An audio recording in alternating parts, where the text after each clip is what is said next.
అందరికీ నమస్కారం అండి. మాది పాలమూరు సీడ్స్. నా పేరు రాజేంద్ర ప్రసాద్, ఖమ్మం జిల్లా. ఇక్కడ మనం కూసుమంచిలో మనం ఈరోజు ప్యాడీ వెరైటీ కోతలు జరుగుతున్నాయి. వాటి యొక్క దిగుబడి గురించి మనం తిరగడం జరుగుతుంది. ఇక్కడ మనం ఒక రైతులు కలవడానికి వచ్చాం. ఆ రైతు మాటల్లో ఆ రైతు పేరు కనుక్కొని మనం దాని యొక్క వివరాలు తెలుసుకుందాం. సార్ నమస్తే, మీ పేరు సార్? అడపు శ్రీను. మీరు ఏ కంపెనీ పెట్టారు, ఏ వెరైటీ పెట్టారు సార్? పాలమూరులో చోటి. నాకు గట్టిగా చెప్పండి. పాలమూరులో చోటి పెట్టామండి. పాలమూరు సైడ్ చోటు పెట్టారు.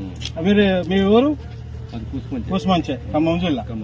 మీరు ఇప్పుడు ఎన్ని ఎకరాలు పెట్టారు, ఎంత దిగుబడి వచ్చింది? నేను ఇప్పుడు 4 ఎకరాలు పెట్టా కానీ 2 కోసామండి.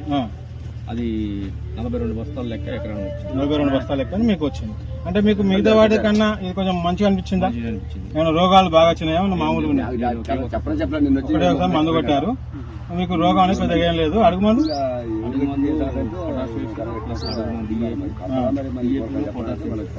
తర్వాత 2 సార్లు అంటే అంత ముందుకు చేసే విధంగా జనరల్ చేసిండు. లాస్ట్ సార్ మాత్రం యూరియా పొటాష్ అని అంటే ఓకే. అంటే పెట్టుబడి మీకు అధికంగా కాకుండా మీకు ఎంత మోతాదు కావాలన్నా ఎకరానికి అంత మోతాదు జరిగింది.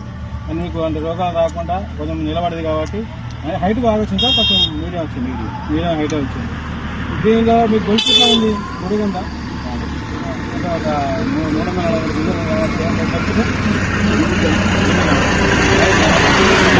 అభిప్రాయం తెలుసుకొని మిగతా రైతులో కూడా ఈ వెరైటీ యొక్క గొప్పతనం గురించి దిగుబడి గురించి చెప్దామని కార్యక్రమం తీసుకున్నాం. మీరు మా కంపెనీ వెరైటీ పెట్టి నాకు ఇంతమంది రైతులకు చెప్పుకునే అవకాశం ఇచ్చినందుకు మీకు ప్రత్యేక ధన్యవాదాలు సార్. ఎక్కడ తీసుకొచ్చింది సార్ ఇది? ఇక్కడ మనతో పాటు డీలర్ ఉన్నారండి. మనం తిరిగే ప్రతి చేను కూడా మా డీలర్ వచ్చి మాతో తిరుగుతూ వారు ఇచ్చిన వెరైటీ ఏ విధంగా వచ్చిందని కూడా లైవ్ లో చూస్తున్నాం. మీకు కూడా ఈ లైవ్ లో ప్రతి ఒక్క రైతు దగ్గరికి వెళ్ళి ఈ రోజు ఈ విషయాలు మీకు చెప్పడం జరుగుతుంది. మీరు గమనించి నెక్స్ట్ ఇయర్ యొక్క పాలమూరు సీడ్స్ వాళ్ళు సంజీవాని కానీ చోటు కానీ వేసుకొని అధిక దిగుబడి పొందాలని మనస్ఫూర్తిగా కోరుకుంటూ ఈ అవకాశం కల్పించిన మా డీలర్ గారికి ఆయన రైతుకు ఇద్దరికి మనస్ఫూర్తిగా ధన్యవాదాలు తెలుపుతున్నాం సార్. Thank you sir. వర్షాకాలం పెట్టచ్చు, వర్షాకాలం పెట్టచ్చు, మనకు రబీలో పెట్టుకోవచ్చు. 2 వాతావరణాలకు అనుకూలమైన పంట. మీరు ఎప్పుడు పెట్టుకున్నా కూడా అధిక దిగుబడి వస్తుంది sir. Thank you so much.